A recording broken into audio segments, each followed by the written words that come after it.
There are famous buildings in the world that have hidden secrets. These aren't guarded by security or kept behind strong locks. Sometimes they're just behind a wall under the floor, or in places that people pass by every day without even noticing. But before we start, don't forget to like this video. It means a lot to us content creators. Thank you very much, and now let's get started. This is one of the examples. Number 5 is the hidden bomb shelter at the Brooklyn Bridge.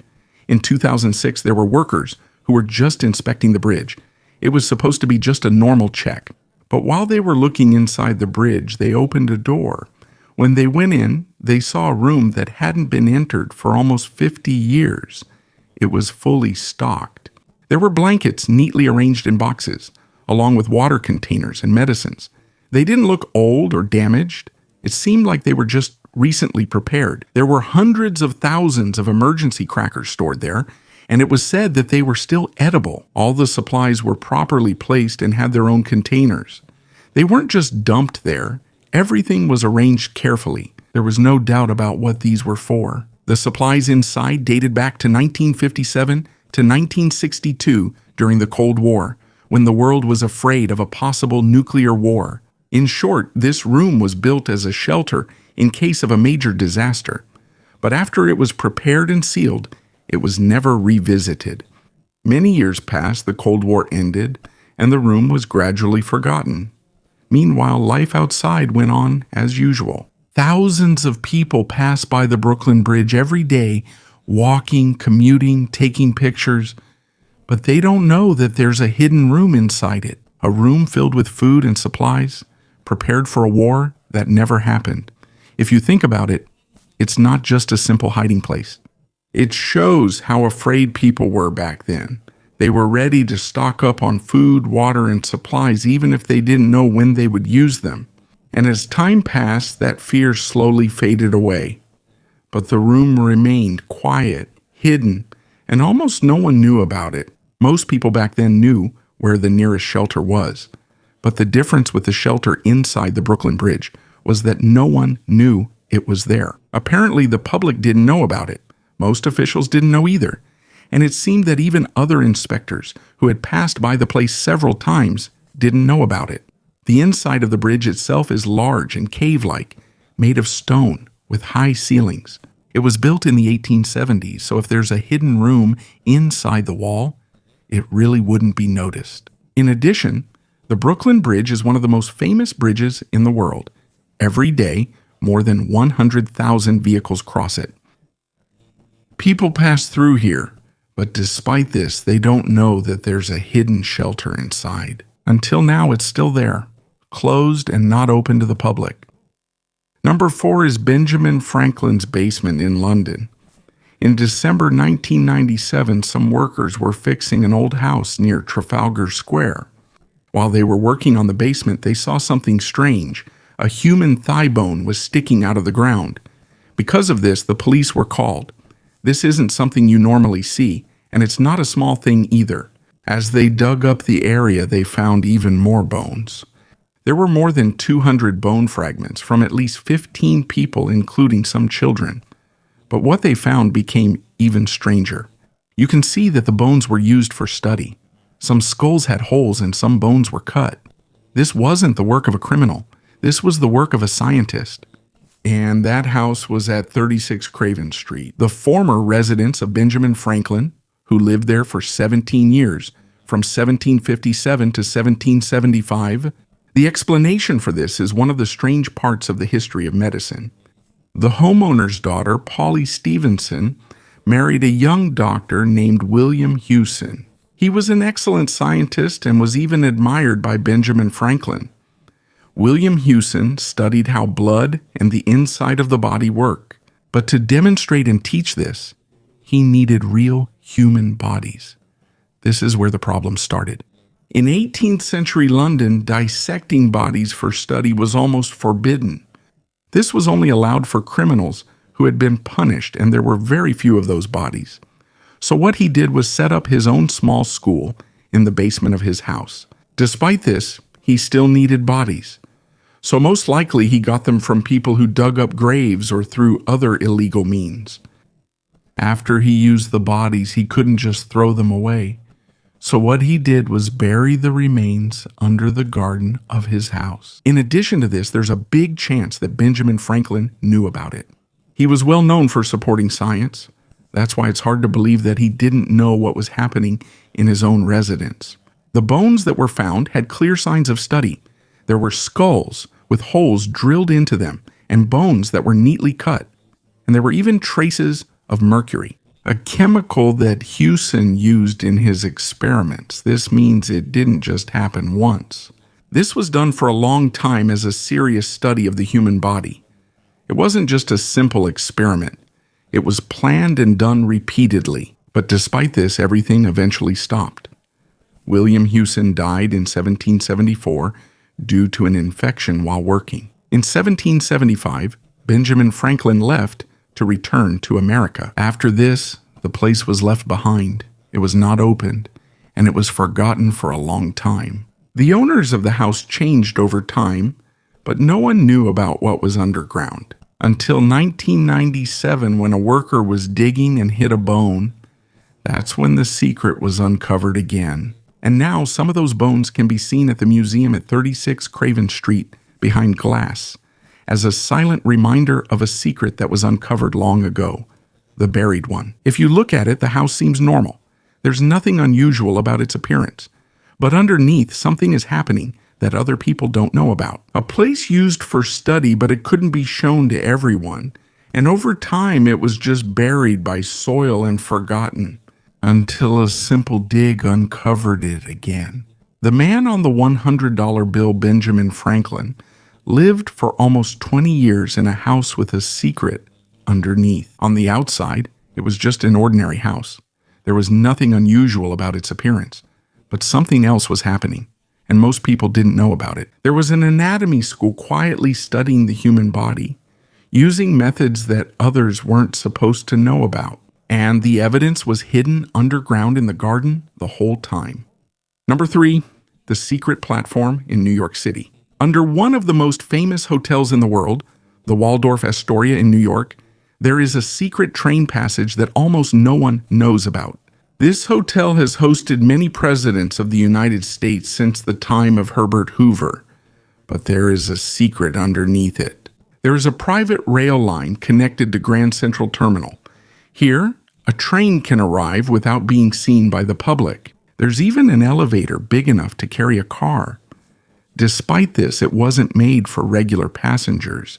It was made for VIPs, people who wanted to arrive without being seen. The most famous person to use this was Franklin D. Roosevelt. When he was 39 years old, he got polio and could no longer walk. But at that time, it wasn't normal to show this kind of condition in public, so he tried to hide it. There are almost no photos of him in a wheelchair, and reporters back then would voluntarily avoid taking pictures of him in that situation. Because of this, a special method was needed so that people wouldn't see him. This wasn't easy to do. It required a lot of people, and everyone had to be discreet. Had to just one mistake and others could find out. When he went to New York, he didn't go through the normal station. Instead, his train would pass through a secret underground passage. That's where his car would be taken out from the train. And from there, he would go directly into the hotel without anyone seeing him. In other words, an entire system was created just to keep a secret. This isn't a simple route. It was well thought out. Everything had to happen at exactly the right time and in exactly the right way so that no one would see. And until now, that passage is still there. Quiet, hidden, and almost no one knows about it. Franklin D. Roosevelt and his car were brought together into the large elevator below. From there, they went directly up to the garage of the Waldorf Astoria. When he got out, he passed through a private door, assisted by his companions, and then he would take the elevator up to his room. All of this happened underground, quiet, out of the public eye. Meanwhile, above ground, the city was running as usual. People had no idea that one of the most powerful men in the world had arrived. Despite this, it wasn't just a simple way in. A lot of effort was made to hide his condition. He had polio in 1921, and since then, he could no longer walk on his own. But despite this, he became president 4 times, the most in American history. He led the country during the Great Depression and World War II. And while doing this, he maintained the image that he was strong and in good health. There was even an agreement among reporters back then not to take pictures of him while he was being assisted or in a wheelchair.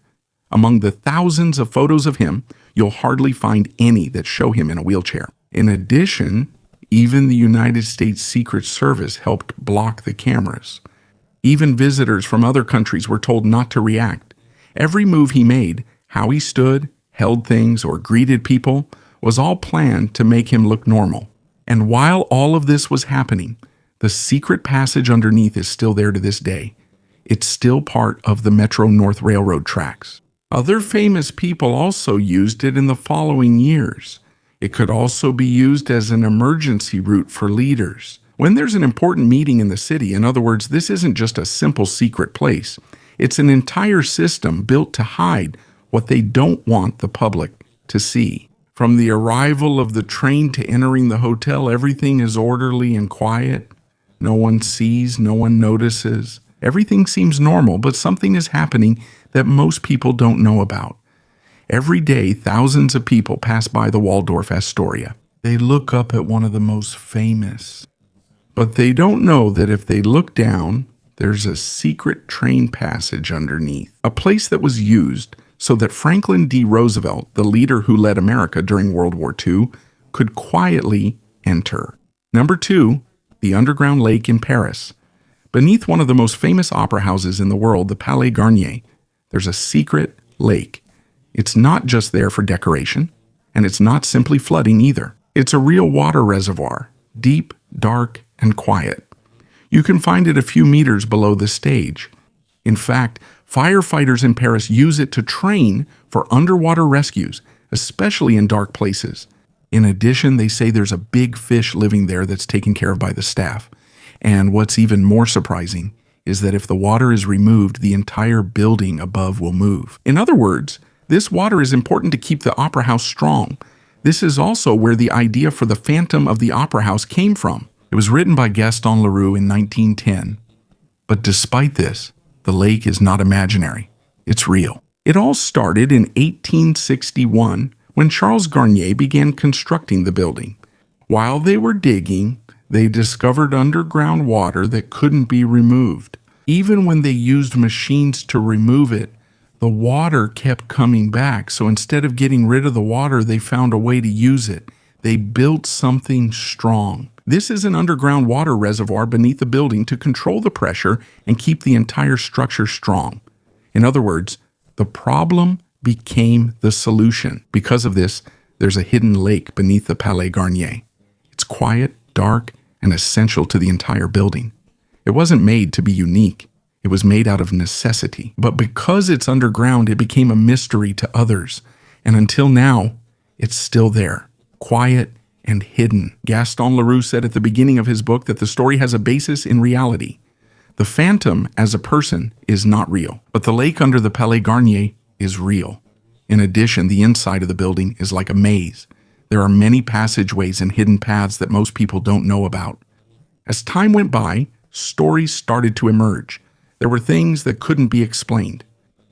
That's why it became even more mysterious to people. Some strange things also happened there before. There was a dancer whose costume caught fire. There was a stage worker who was found dead, but no one knows where the rope came from. There was a mysterious man who always booked the same seat every night, but no one knew who he was. In 1896, a large chandelier fell during a show. A woman died because of it. This scene was also used in the story, and it was said to be the work of the Phantom. Until now, there is a seat there called the Phantom's Box. Not just anyone is allowed to use it. It's like it's become part of the story of the place. But despite this, people are not allowed to go to the lake underneath. Even the staff aren't automatically allowed down there. It's only used by firefighters for training. And when they once tried to remove the water, they noticed that the building was moving, so they immediately put the water back. Until now, it quietly remains underneath. They say there's even a big fish swimming around in the dark below while above the shows go on. Number 1 is Michelangelo's secret room. In 1975, something was noticed in the Medici Chapel. While they were looking for a way to accommodate the visitors, they saw something unusual behind a cabinet. That's where the search for a secret room that had been hidden for a long time began. They moved the cabinet and found a trap door. When they opened it, there was a narrow staircase leading down to a room.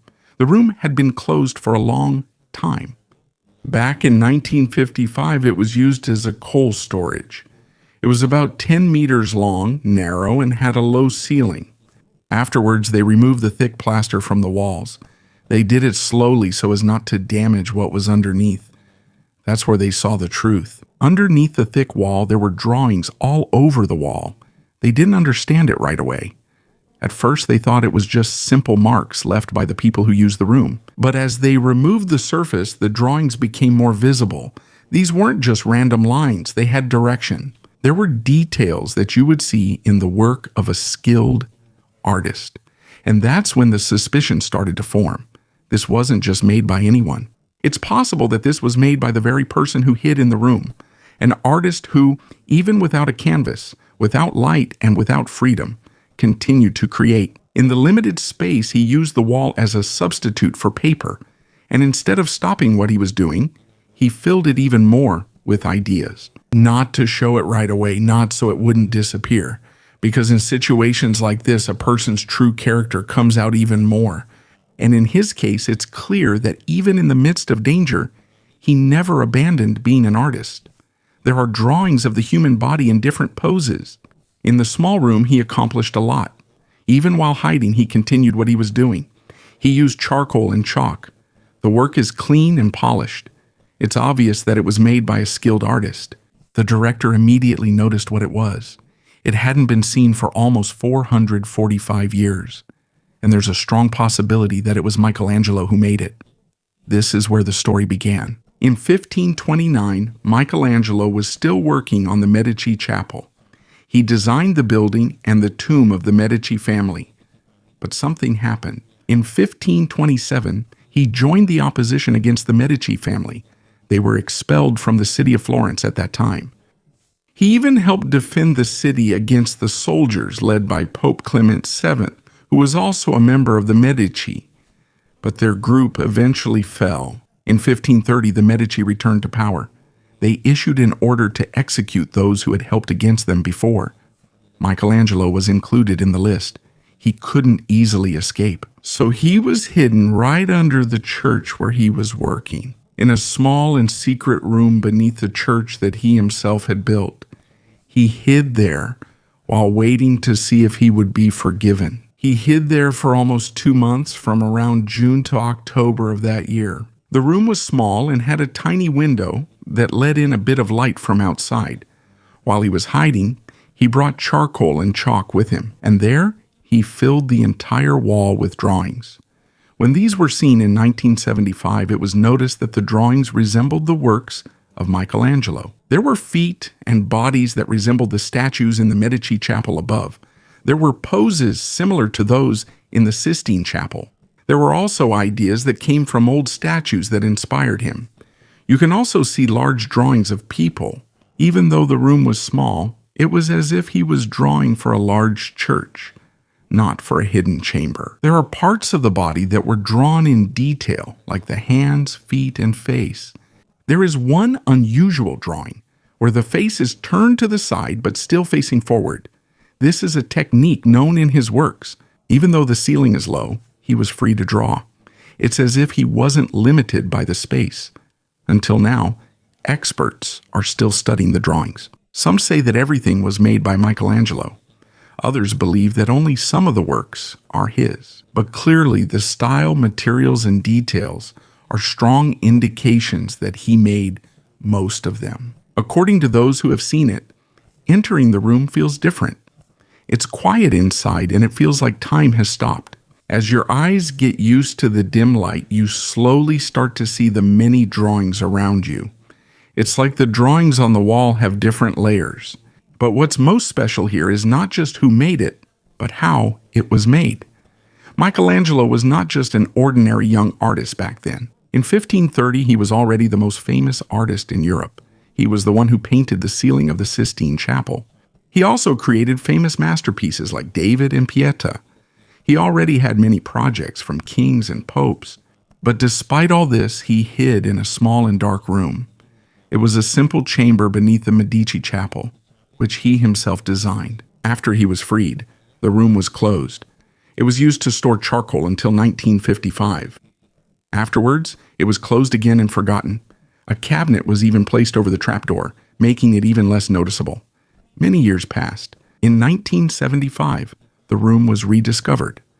And for almost 400 years, it remained hidden, with no one knowing how important it was. Now it has been opened to the public, but only a limited number of people are allowed to enter. Only 4 people are allowed per session, and only for a short period of time, with intervals between each visit to protect the drawings from the light. Only a few people are allowed to enter each week. The room is kept dark when there are no people inside. You also need to book in advance before you can enter. But according to those who have seen it, the experience is truly unique. A small and dark room filled with drawings. Everything was made by one person who was hiding to save his life. And until now, those are still there, as if nothing has changed.